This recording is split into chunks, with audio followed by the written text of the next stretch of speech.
Boa noite a todos, todos bem? Então tá bom. Vocês estão aí mesmo? Boa noite. Boa noite. Oh, muito bom. Bom, pessoal, sempre naquele nosso acordo de perguntem, parem, interrompam. O Espiritismo é fé raciocinada. A gente tem que entender, a gente tem que raciocinar o que a espiritualidade superior passou pra gente, tá?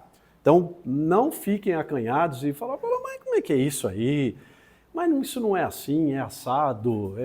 É para isso exatamente que a gente está aqui, tá? Para sairmos daqui modificados. Esse é o objetivo.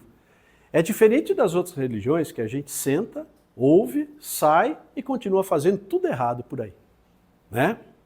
Aqui a gente precisa ouvir e entender aquilo. Falei, isso parece que é bom para mim? Parece que é bom para mim. Então eu vou experimentar me modificar para esse lado aí. Experimentem, né? Porque não é fácil mudar. Não é fácil a gente mudar. Ter hábitos aí, a gente está com 50, 60, 70, 30 anos. Não é fácil a gente mudar hábitos muito enraizados. Tá? Mas o Espiritismo e a espiritualidade nos ajuda e nos convida a isso. Tá bom? Então, para a gente começar a falar disso daí, né, o puxão de orelha da noite de hoje, da reflexão, né, eu vou falar de uma coisa interessantíssima aqui, bem rápido. Tipos de espíritas. Vocês sabiam que tem tipos de espíritas? Sabe quem estudou isso? Allan Kardec, em 1860. Depois de lançado o Livro dos Espíritos, em 57, 18 de abril de 1857, o Espiritismo pegou fogo na Europa. Ele se alastrou muito rápido e muitas casas espíritas começaram a atuar. E Kardec continuou seus estudos, tanto que ele lançou mais quatro livros, né, da obra doutrinária. O Livro dos Médiuns, depois o Evangelho segundo o Espiritismo, a Gênese e o Céu e o Inferno. Tá bom? E durante esses estudos do segundo livro, que foi o Livro dos Médiuns, ele identificou de cara aí essa situação de que existem 4 tipos de espíritas. Que tipo será que você é? Vamos ver. Está lá no capítulo 3º, no item 28 do Livro dos Médiuns, para quem quiser crer. Então, o primeiro tipo são os que creem pura e simplesmente nas manifestações. A gente fala, né, que na verdade esse aqui é o nascimento do espiritismo, o fenômeno. Primeira coisa que arrasta a gente para a casa espírita é o quê? O fenômeno. Tem esse negócio de fantasma? Os fantasmas falam mesmo? Nossa, acho que eu estou macumbado. Eu estou cheio de mal-zoiado, eu estou com os encostos, e a gente acaba vindo para o espiritismo pelo fenômeno, né? Para essas pessoas, o espiritismo é apenas uma ciência de observação, uma série de fatos mais ou menos curiosos. Só que a grande parte das pessoas, né, são chamados espíritas experimentadores. Então eu vou lá na casa espírita e vou ver como é que é esse negócio aí, parece que eu me sinto melhor, parece que eu não me sinto melhor. Espíritas experimentadores. Legal? Segundo tipo. Os que no espiritismo veem mais do que fatos, compreendem a parte filosófica, admiram a moral, mas não praticam. Então eu vou lá, né? Eu ouço a palestra, eu fico assim na palestra, e eu saio daqui e continuo fazendo as mesmas cacas.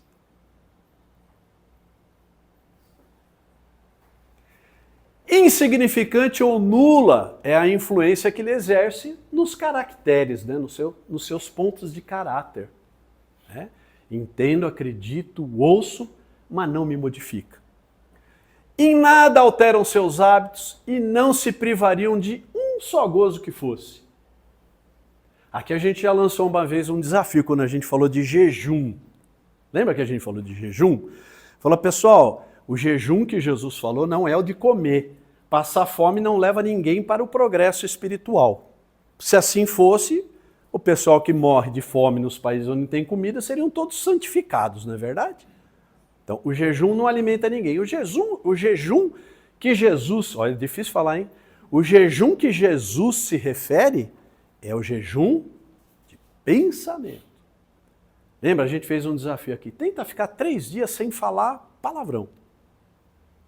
Coisa simples, hein? Tem gente até que já não fala. Mas tenta não xingar ninguém. 3 dias. 3. O serviço vale? Vale, é fundamental no serviço. Não tem área de... Aliás, especial. Se você conseguir no serviço, tem um bônus. Né? Já sai meio beatificado.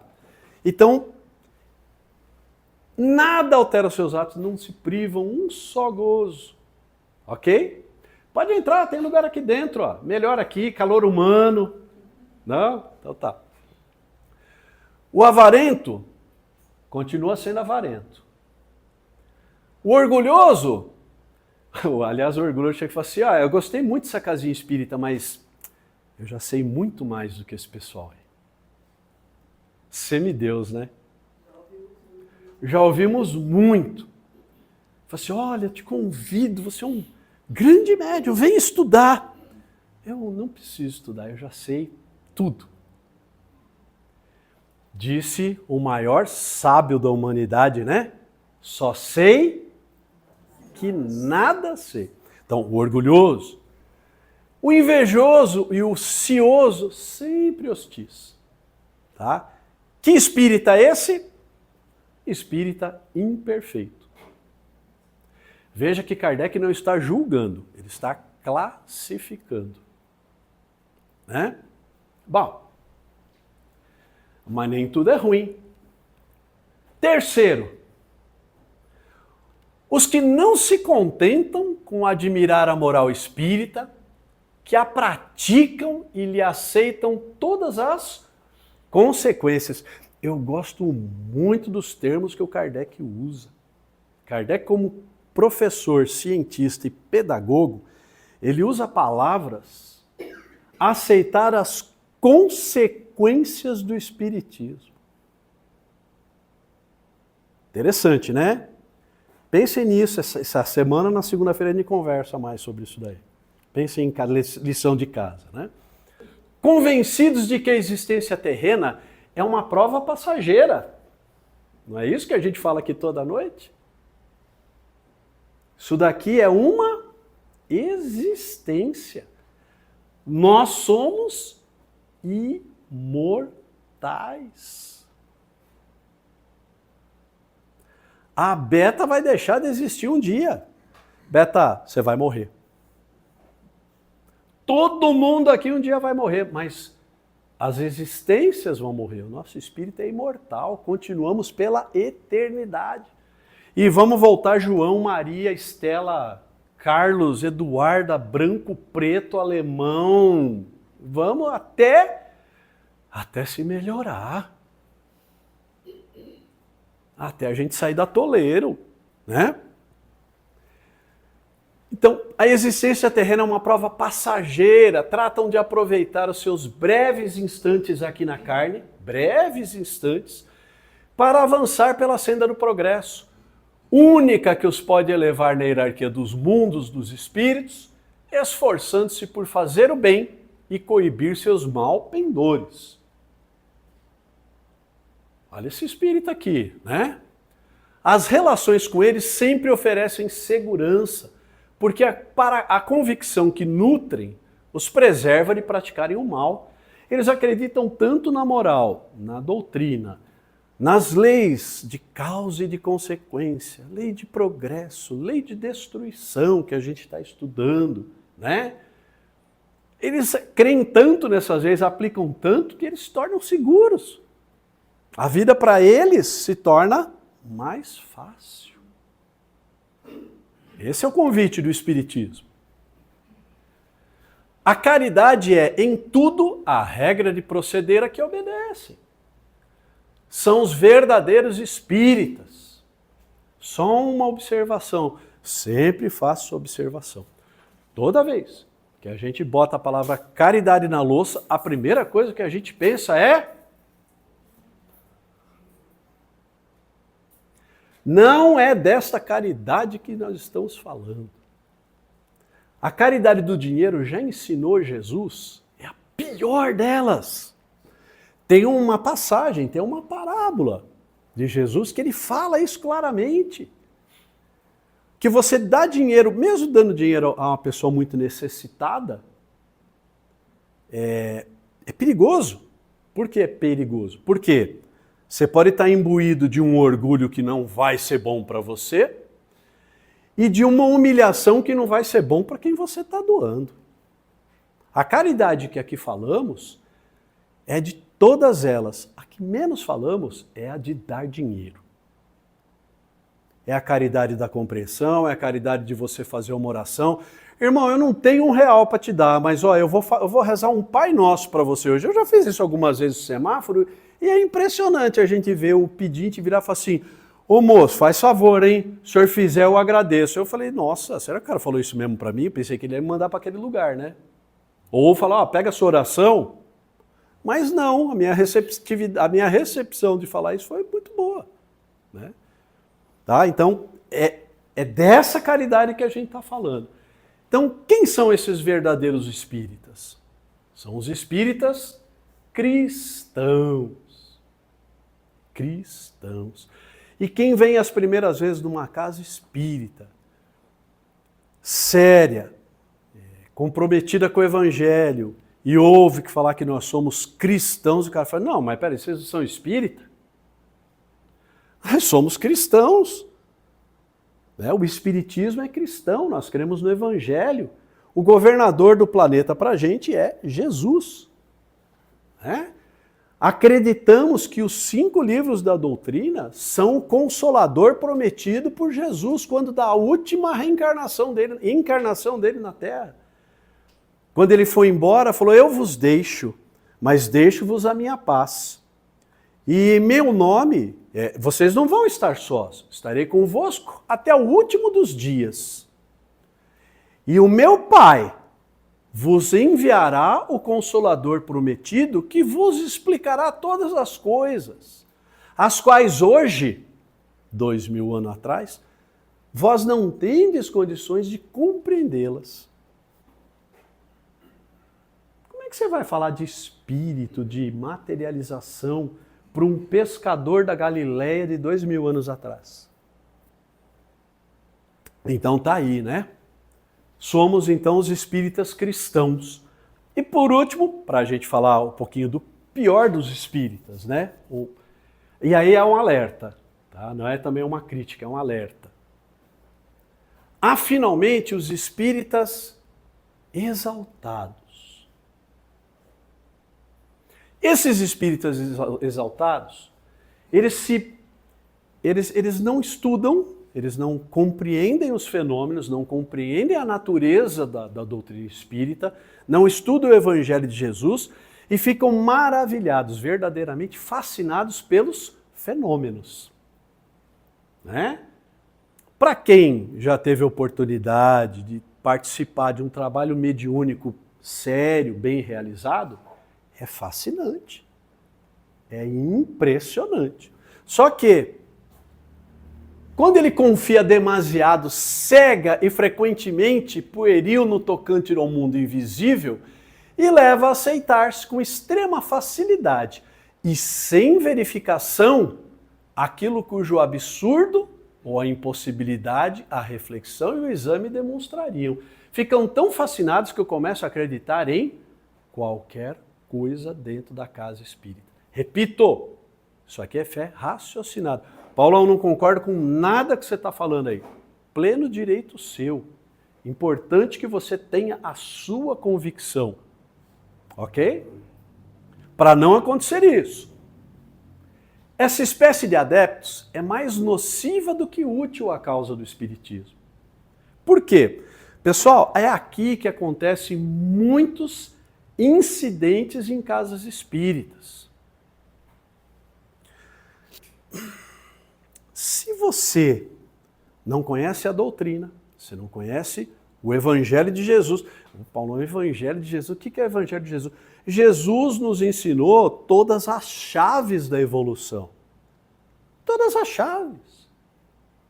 nos deu todas as chavinhas das fechaduras que estão fechadas dentro de nós. Simplesmente isso. É você que tem que achar a chave, identificar a fechadura, abrir e falar, ó, tá? Quando as pessoas não têm esse conhecimento e são extremamente maravilhadas com o fenômeno, elas começam a ser enganadas. Enganadas por quem? Por espíritos levianos e por encarnados mais levianos ainda. Não, Paulo, eu acho que isso aí não funciona assim. Olha, nós adotamos um novo formato na nossa casa, agora a gente vai passar a maquininha para doação para os pobres e infelizes que a gente socorre no cartão de crédito. Já viram isso em algum lugar? O que é isso? É uma deturpação. Isso não é o mais importante, né?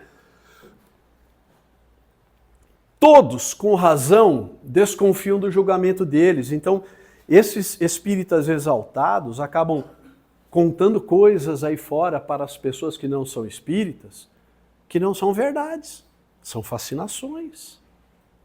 Vai lá, porque lá a gente cura câncer. Será que a gente cura câncer, pessoal?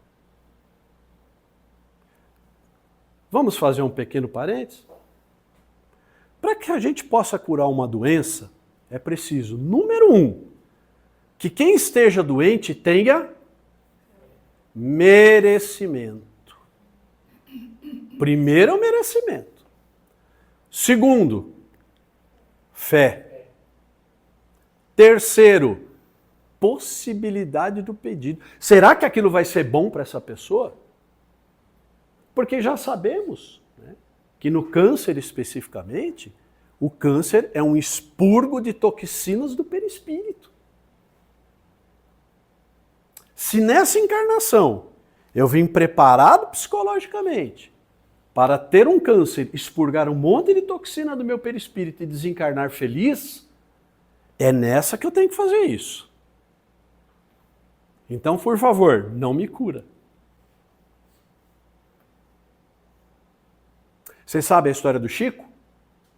Chico Xavier tinha um problema muito chato no olho, o olho dele sangrava, doía muito. E o Chico era o Chico. E um dia o pessoal chegou para o Chico e falou, Chico, vamos fazer o seguinte, a gente liga lá para o Zé Rigó, todo mundo já assistiu o filme do Zé Rigó, Predestinado? A gente liga lá para o Zé Rigó, o Zé vem aqui em Pedro Leopoldo, a gente faz uma reunião mediúnica, o Dr. Fritz te opera esse olho e você fica curado em 5 minutos. O que o Chico falou? Sabe o que é, minha irmã? É que é assim, né? Essa dor é um expurgo da minha alma. E eu já estou tão habituadinho com ela, né? Ela dói aqui, eu já sei o quanto que dói. Se o Zé vier aqui, o Dr. Fritz me curar, vai estourar para outro lado. Aí é uma outra dor que eu não estou acostumado. Me deixa com essa dor aqui. É isso, pessoal. Né? Todos com razão desconfiam do julgamento deles. Então são pessoas que acabam dando notícias falsas, equivocadas sobre o espiritismo. Né? Olha, trazemos o amor perdido de volta em 3 dias. Vocês pensam o quê?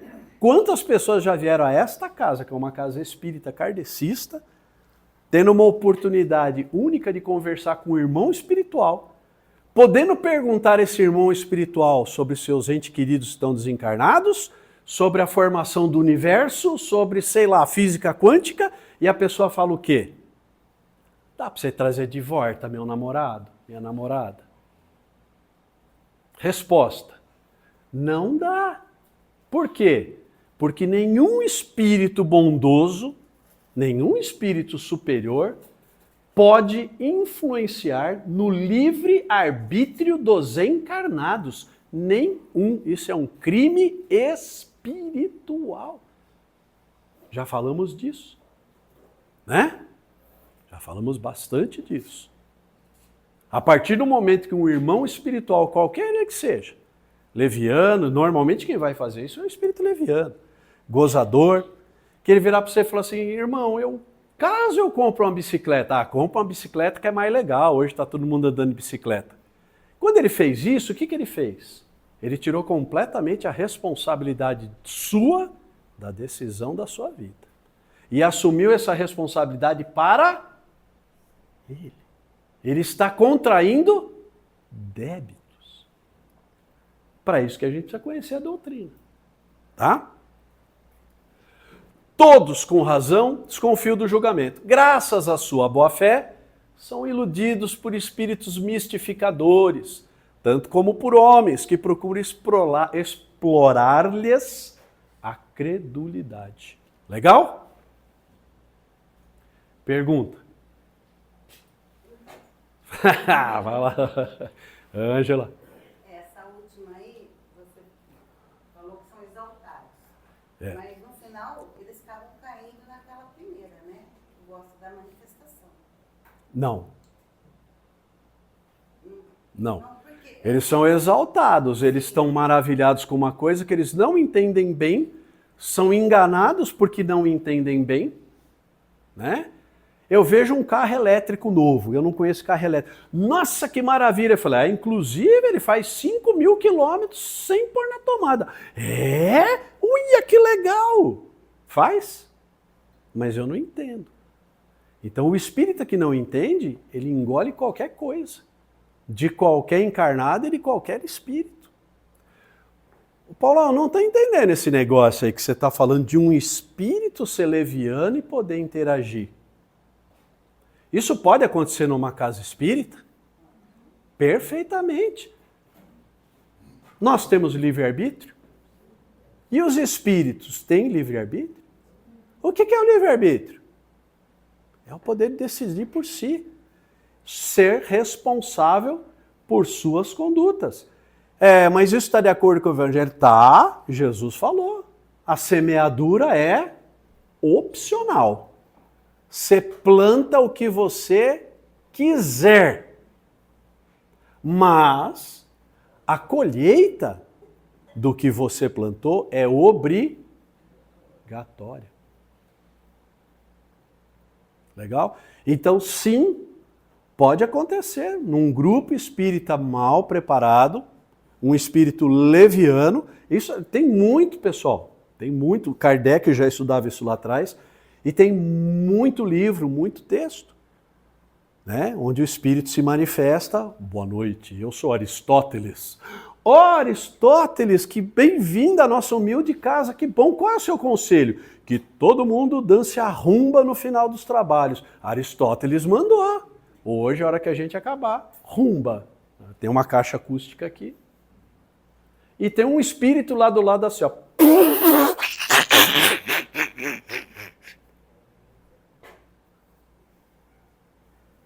A culpa é de quem? Dos encarnados que não se prepararam. Não se acredita em qualquer coisa. Para tudo tem leis. Que leis? As leis de Deus. As leis de funcionamento do universo.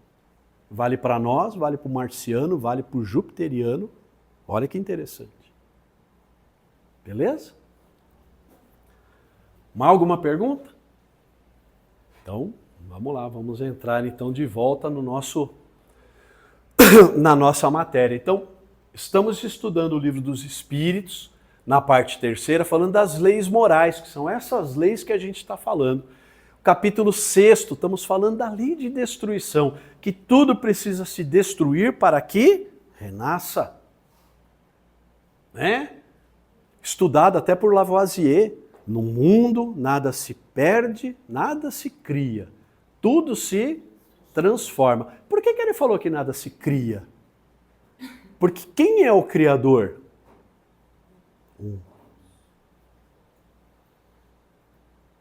Tem um Criador, Deus, que já criou fluido cósmico universal, que é a matéria básica do universo, já estudamos aqui, criou o Espírito e criou a matéria. Não é isso? Então vamos lá. Estamos agora acabando de falar, já falamos sobre a destruição necessária, os flagelos destruidores, as pandemias. Aliás, eu fiquei admirado de ver uma coisa, eu estava dando mais uma olhadinha nos flagelos destruidores, porque a gente falou muito da pandemia recente, né? Aí eu fui pesquisar a peste negra na Idade Média. A estimativa de mortes da peste negra na Idade Média foi entre 70 e 200 milhões de pessoas no mundo. Muito mais do que a nossa pandemiazinha. E lembrando que naquele tempo, 1200, a população da Terra também era muito menor.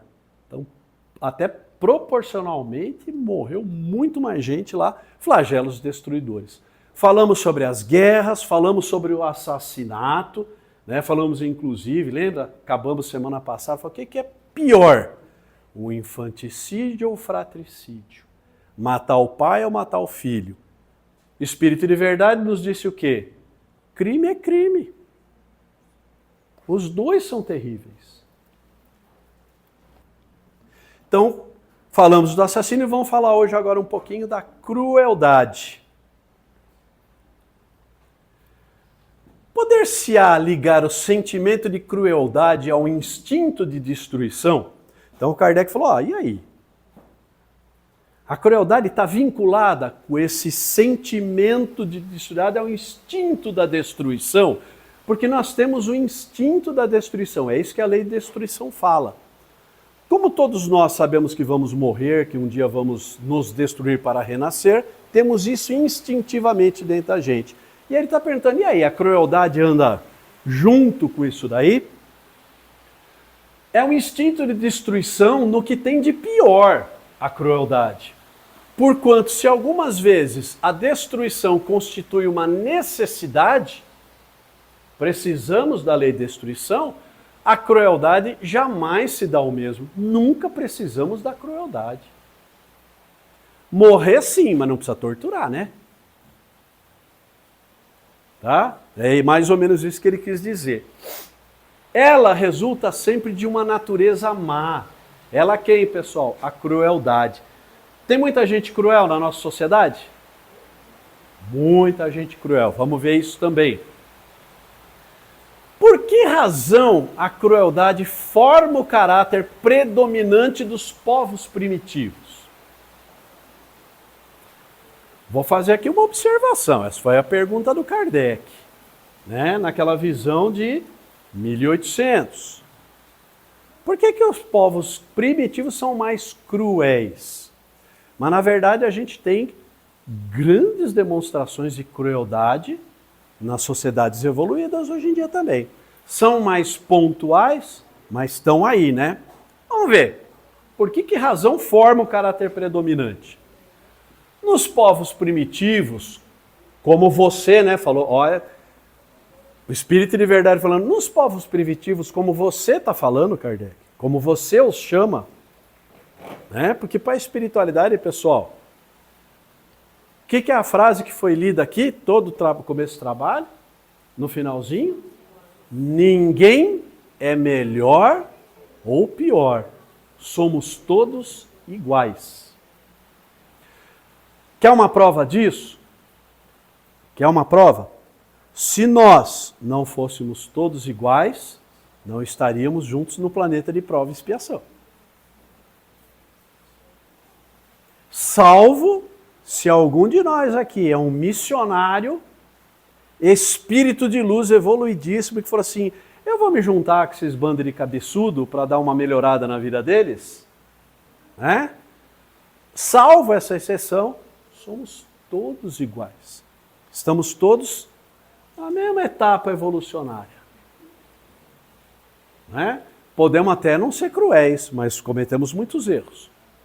Então, nos povos primitivos, como lhe chama, a matéria prepondera sobre o espírito. A matéria prepondera sobre o espírito. Qual é hoje, agora é uma visão do Paulo, tá? Minha, eu tenho esse compromisso com vocês, quando a opinião é minha eu falo. Por que estamos atravessando tempos difíceis na sociedade de hoje? Porque estamos cada dia mais materialistas e menos espiritualizados. Quanto menos eu acredito na imortalidade da alma, que tudo vai melhorar, que vivemos para o progresso, que estamos aqui para ser felizes, para que eu vou me preocupar com tudo isso? E aí as atrocidades vêm surgindo de uma forma muito bruta. Zé, dá uma olhadinha se está chovendo lá dentro, que a janela está aberta. Eles se entregam aos instintos do bruto. E como não experimentam outras necessidades além da vida do corpo, só da conservação pessoal cogitam, e é o que os torna, em geral, cruéis. Legal? Dúvidas? Deu para entender? Somos materialistas, estritamente materialistas. Se eu não acredito... Gente, todo mundo que está aqui pode até não ser espírita, mas todos nós somos espiritualistas, acreditamos no espírito. Se imagine agora você, nesse momento, deixando de acreditar que depois da morte tem alguma coisa. E aí? O que você vai fazer a hora que sair daqui? Eu vou para a balada. Vou roubar um banco. É isso que está acontecendo com a nossa sociedade. Porque aquele negócio, os que vão evoluindo, vão passando de ano, vão sendo promovidos, vão para outra escola. Os que vão voltando aqui, a gente já disse isso, são sempre os quarta série, né? Os terceira série, né? Mas a gente chega lá. Oi?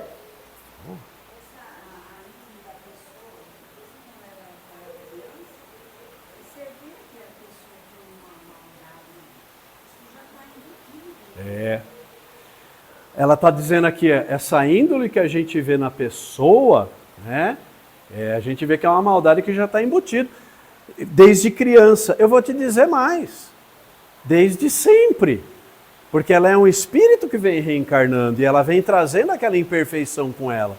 Hoje ela está uma criança cruel. O que nós? Pai e mãe. Para de achar que o seu filhinho é um espiritinho maravilhoso desse tamanhinho. Para de pensar assim. Seu filho é um espírito, muitas vezes muito mais antigo do que nós, muito mais evoluído ou muito mais involuído. Muito mais.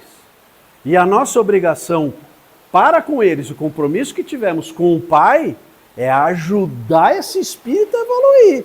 Não é fazer tudo o que ele quer, não, hein? Então, a senhora estava falando, a gente vê, né, até lá atrás no Livro dos Espíritos, fala muito sobre isso, sobre a infância. Veja o que o Espírito de Verdade fala para Kardec. Que Deus reveste a criança, o espírito reencarnado, de uma inocência, de uma doçura, para quê? Para ajudá-lo, para que a gente possa recebê-los melhor e nos ensina a doutrina. Já dissemos isso, mas sempre bom repetir. Quando da adolescência, esse espírito começa a demonstrar e manifestar as suas reais características. Aí é bem que a senhora falou. Aí com 17 anos de idade, papai e mamãe não ensinou o caminho do bem, não ensinou o caminho da disciplina e da moral, ele vai e mata o papai e a mamãe. E todo mundo fala, oh, é óbvio, são espíritos que estão em evolução. Né? Fala, Cláudia.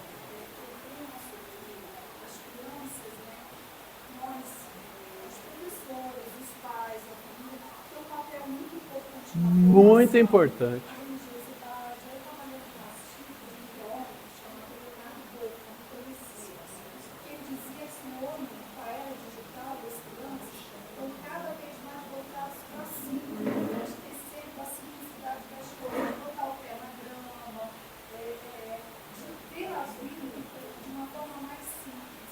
Cláudia, é bem a sua área, né? Gente, quem tem aqui 50 anos de idade, levanta a mão. Quantas crianças do nosso tempo tomavam antidepressivo? O que aconteceu? Com 12 anos de idade, eu estava preocupado em jogar bola na rua. Onde foi que nós nos perdemos? Né? E aí o que você falou, muito eletrônico, costumo brincar, né? Caixinha de fazer bobo, caixinha de fazer louco. Você senta num restaurante, o que você vê? Criança socada com a cara aqui assim, ó. Não olha o ambiente, não interage com seres humanos. E você está achando que tá bom. Da último restaurante que nós fomos, tinham 3 mesas. Das 3 mesas, cada uma tinha uma criança, As 3 crianças isoladas dentro de um mundo digital fantástico. Fala, vai. Essa mesma rotação de espíritos que vem voltando por não ter evoluído, seria uma explicação para essa regressão social e religiosa que vai acontecer? Seria uma explicação para... Uma regressão, tanto social e religiosa, que vem sendo presente nos anos 2000 para cá, Não, calma, tem uma boa notícia. Não há regressão. ou uma estagnação, sem melhor nenhum. Na nossa visão, o que acontece, pessoal? Por que temos a impressão de que tudo está pior? Porque nós estamos melhores. Nós estamos aprendendo. Nós estamos crescendo. E aí a senhora fala, como é que pode? Eu nessa idade eu estava jogando bola na rua, andando em carrinho rolemã, escorregando de bunda na lama. E as crianças hoje estão tomando antidepressivo dentro de casa. Né? Então, é que nós estamos crescendo, estamos vendo esse novo grupo de espíritos e isso está nos constrangendo. Até porque nós temos que interagir com esses espíritos. O que é que vai ser nessa geração daqui 20 anos no mercado de trabalho? Crianças que não... Desculpa, tá, pessoal? Isso não é doutrinário, isso é um desabafo meu. Vou deixar bem claro aqui. Isso é o Paulo falando. Crianças que não conseguem ouvir um não.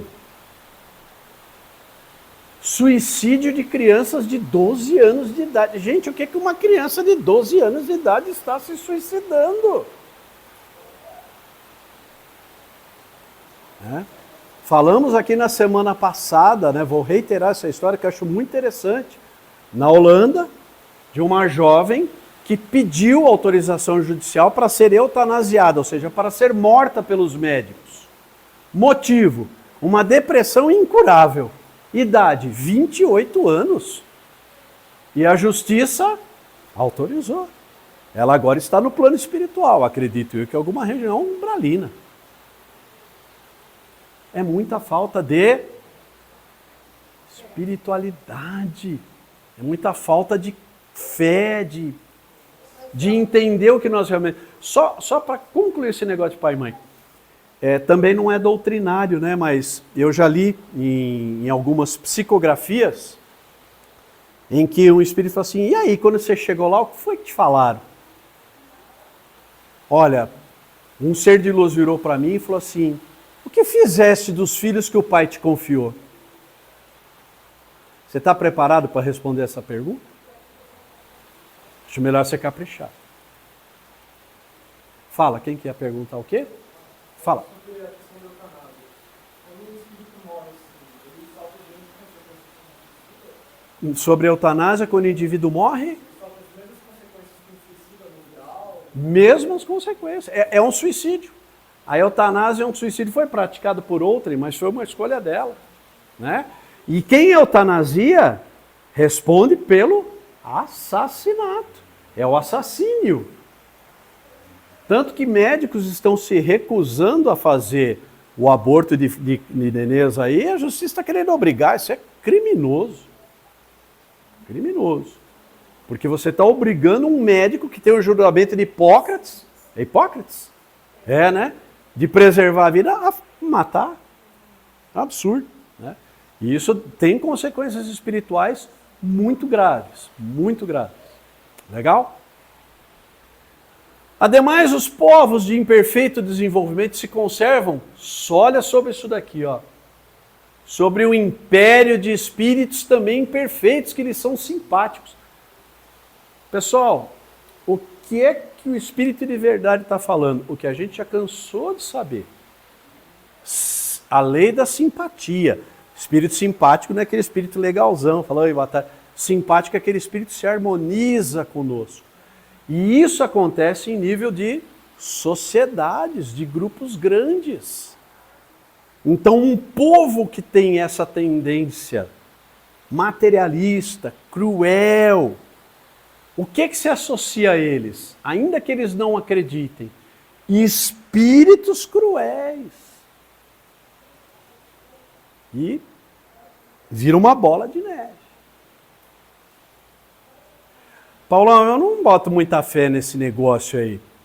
Pois o Kardec estudou, tem na Revista Espírita, eu vou ver direitinho, vou trazer na próxima segunda-feira, na França, uma cidade inteira,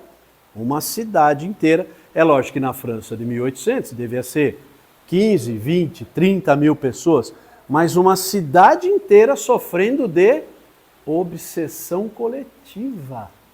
É um estudo científico, pessoal. Kardec era cientista.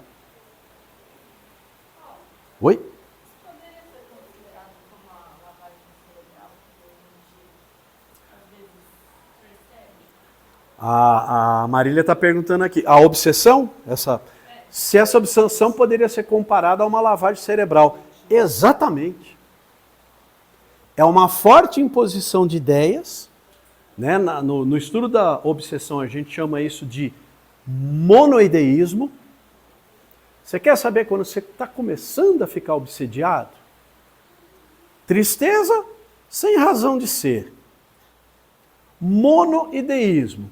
Uma ideia bobinha, um probleminha pequenininho, só que ele não sai da cabeça. Ele martela. Ai, a Cláudia está com raiva de mim. Não está. A Cláudia está com raiva. Nossa, mas por que a Cláudia está com raiva? Gente, a Cláudia... Ai, meu Deus do céu, o que eu fiz para a Cláudia? A Cláudia... Não é uma lavagem cerebral?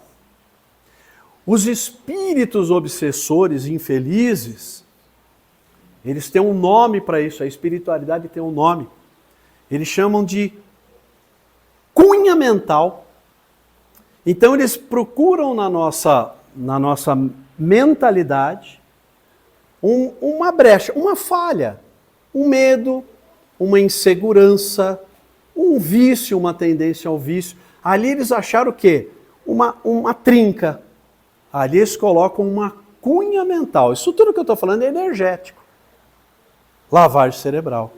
Você vai, agora você vai, agora vai, até que eles assumem um certo domínio sobre a gente. É isso a obsessão. Resumindo, a obsessão é isso. Ninguém toma o corpo de ninguém, viu? Não é exorcista, não sai subindo nas paredes de costa. É um trabalho mental, é uma lavagem cerebral. Muito forte. Em alguns casos, muito difíceis de serem curados. Muito difíceis. Bom?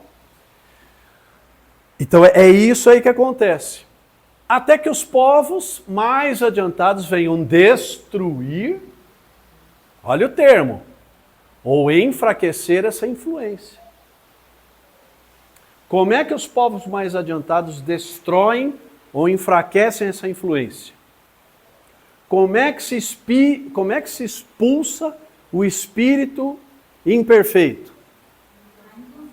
Cadê os nossos alunos aí? Como é que se expulsa o espírito imperfeito? Não se expulsa espírito de lugar nenhum. O espírito tem livre arbítrio, ele fica onde ele quiser. Lembra a história do Divaldo? Numa desobsessão, o mediador, o dialogador da casa espírita, vira-se para o espírito através do médium e fala assim: em nome de Jesus, sai dele. O espírito vira para o mediador e fala assim: em nome de Jesus, eu não saio. Como é que se afasta esses bons espíritos? Como é que se destrói ou enfraquece essa influência? A presença dos bons. Você está entendendo por que vocês têm que fazer evangelho no lar toda semana? Você está entendendo por que você tem que orar? Ai, Paulo, mas é um saco. Tem que orar todo dia, de manhã quando acorda e de noite quando vai dormir. Porque quando oramos, quando fazemos o evangelho, nós atraímos a presença dos bons espíritos. Jesus não falou? Quando uma ou mais pessoas estiver reunida em meu nome, lá eu estarei. Então naquela tua prece solitária no teu quarto lá, que você fala, mano do céu, que dia difícil, meu. Dá uma força para mim aqui. Você está rodeado de bons espíritos. E quando esses bons espíritos chegam nesse ambiente da sua casa, do seu trabalho, né, da nossa casa espírita, aos espíritos imperfeitos, há duas opções, somente duas. Ou eles vão chegar e falar, nossa, que bom, estou vendo um espírito iluminado, moço, você pode me ajudar? E ele vai ser ajudado? Ou então, ele está tão ainda encrudecido que ele vai falar, eu não quero esses caras aqui, vai embora daqui. E vai embora. Por livre e espontânea vontade. Entendeu como é que funciona? O resto, pessoal, é balela. É balela. É história para boi dormir. Tá ok? Então é assim que povos mais adiantados, bons espíritos, vêm destruir e enfraquecer esses impérios de espíritos terríveis aí. A crueldade não derivará da carência de senso moral? Então a crueldade não é por causa da falta de senso moral? E aí o Espírito de Verdade dá um puxão de orelha no Kardec. Espera só, fala. Posso terminar? Depois você... Aí o Espírito de Verdade dá um puxão, sempre corrigindo o Kardec. Dize, falta de desenvolvimento do senso moral. Não digas da carência, porquanto o senso moral existe como princípio em todos os homens. Todos nós recebemos o senso moral. Só que ele pode estar mais desenvolvido ou menos desenvolvido, né? É isso que eu ia perguntar, mais ou menos relativo à pergunta dela, né? Sobre como lidar com os jovens que são muito Arredios. revoltados, disciplinados. Até que ponto a disciplina, no sentido de uma boa orientação, ajuda-os, ou eles vão ter esse livre-arbítrio de não se modificarem, ou se a gente consegue de alguma forma conduzir. A pergunta da Patrícia, então, nesse mote de que a gente já tem um senso moral, tal, papapá, como é que faz, né, com esses jovens que ela citou, que já vêm com uma índole meio complicada, né, original de fábrica, né, com muitas dívidas, tal? Duas regras. Primeira, o bom e velho ditado popular, é de pequeno que se torce o pepino. Quando Deus providenciou a nossa reencarnação, a gente vem com esquecimento. A gente não lembra de que a gente foi. A gente não lembra que a gente foi Adolf Hitler. E até os primórdios da adolescência, nós somos o quê? Folhas em branco. É o momento do pai e da mãe. Meu, é aqui, é assim. Fale bom dia, fale boa noite, cumprimente os outros, sente para comer, desligue o celular, porque são os nortes. E aí nos diz ainda o Livro dos Espíritos. Por quê?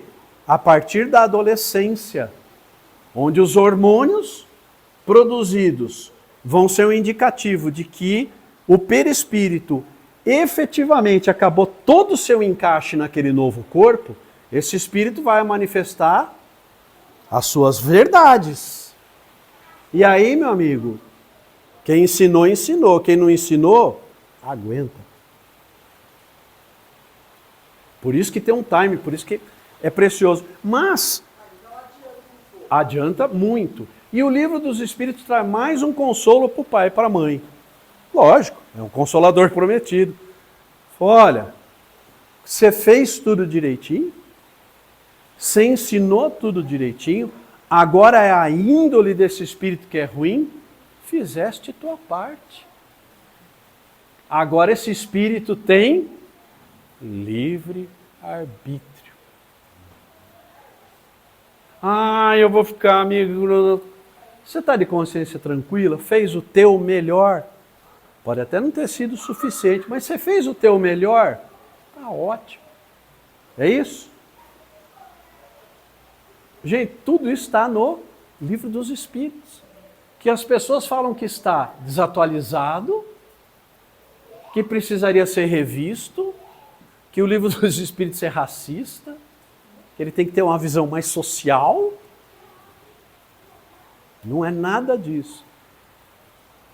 É uma obra perfeita, tá ok? Então não digas da carência, porque a gente nasce com o bom senso, né? Lembra que lá atrás, Kardec também pergunta, onde que estão escritas as leis morais? Onde que está escrito isso? Onde que eu quero ver as leis de Deus? O que o Espírito de Verdade fala?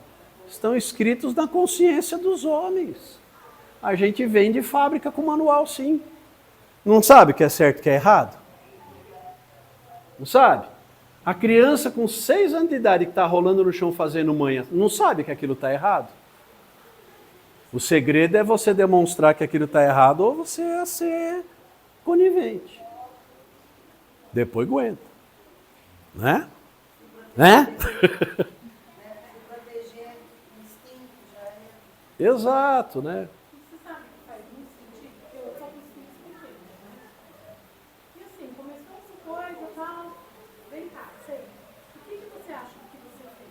Não sabe? Nunca tinha feito, mas aí faz, você questiona e ele sabe que tem. Sabe. Assim, tem essa... As leis morais estão inscritas na nossa consciência.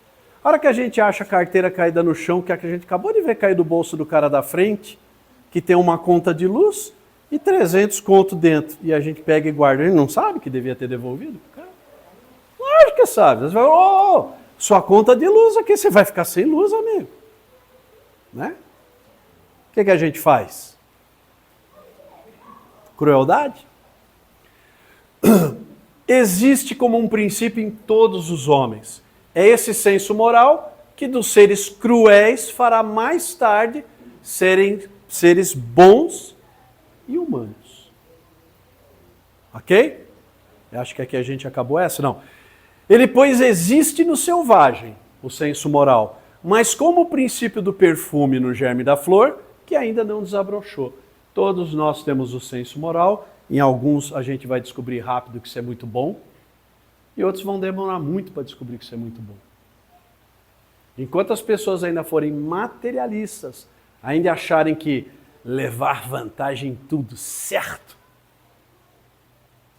que isso não traz felicidade, muito pelo contrário, traz débitos. Pessoal, lembra aquilo que eu falei, né? Que o Emmanuel nos ensina? Tudo fica gravado no nosso espírito. Está também no Livro dos Espíritos. Toda essa palestra, tudo que eu estou falando, vocês vão lembrar. Está no Livro dos Espíritos. De tudo que eu falei, vocês vão saber o que eu estava pensando quando eu falei, ou seja, o que eu estava querendo transmitir, o que eu consegui. Vocês vão lembrar o que vocês estavam pensando, que a pessoa do lado estava pensando. Isso é a memória do Espírito. E tudo, absolutamente tudo que fazemos, como disse Emmanuel, ecoa pela eternidade, porque nós somos imortais. Só para a gente concluir que estamos com o tempo vencido. Qual é o principal tormento e dificuldade dos irmãos espirituais que a gente socorre nas casas espíritas? São socorridos. É o arrependimento e o remorso. É isso. Arrependimento e remorso. Toda noite de trabalho de desobsessão, a gente escuta um irmão espiritual falar assim, se eu soubesse que era assim. Ah, se alguém tivesse me falado. Tá bom? Nós estamos sendo privilegiados. Nós estamos recebendo essa informação antes. Acredito que se eu viver mais uns 30 anos, não vou precisar socorrer ninguém daqui nos trabalhos de quarta-feira. Só depende da gente. Tá bom? Mais alguma pergunta? Mais nada? Deu? Tá certo?